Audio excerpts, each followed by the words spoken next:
Hello, welcome back once again. Today we have this interesting equation and we're going to solve for the values of x, right? Look at this left hand side. Should we expand this binomial? The answer is no, right? We have two different ways of which this problem can be solved, right? So let me start with the first method. So here is my first method, right? And here is my second method. Okay, so you're going to choose the method which is better.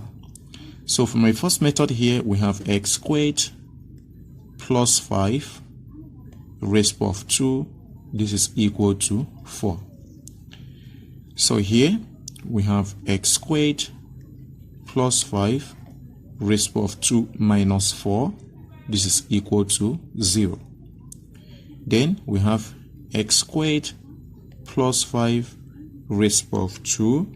Then minus 4 is same as 2 to the power of 2. This is equal to 0. Now here we're going to make use of the difference of two squares formula. Remember, a squared minus b squared is equal to a plus b multiplied by a minus b. So if you use this here, remember x squared plus 5 will be base here and 2 will be base here. So this will give us x squared plus 5 plus 2 multiplied by x squared plus 5 minus 2, and this is equal to 0. So from here, this implies that either x squared plus 5 plus 2 is 7 is equal to 0, or x squared plus 5 minus 2 is 3 is equal to 0. So from here, subtract 7 from both sides, we get x squared is equal to negative 7.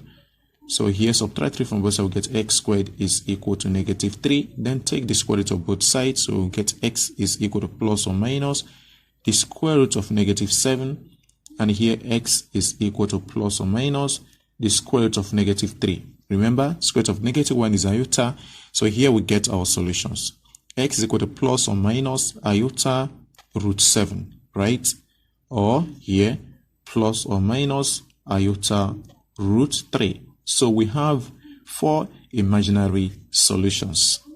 So this is the first method. So let's go to the second method. Now, for my second method, we're going to take the square root of both sides. But remember, the right-hand side must carry plus or minus, right? So this is our equation. So take the square root on both sides. So get x squared plus 5 will be equal to plus or minus the square root of 4, which is equal to plus or minus 2. Then from here, we have two equations to solve.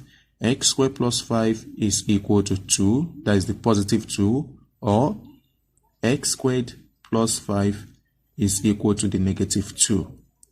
Now, here we get x squared is equal to 2 minus 5 will give us negative 3, or we get x squared is equal to negative 2 minus 5 will give us negative 7.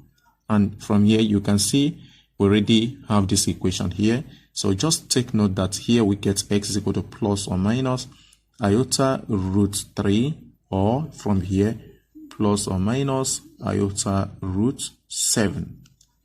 So therefore, we have the following solutions for x. Plus or minus iota root 3 and plus or minus iota root of 7. So here we have the 4 imaginary solutions. So for me, this second method is faster, right? And more suitable. Thank you for watching. Please kindly subscribe to my channel. Also like, comment, and share.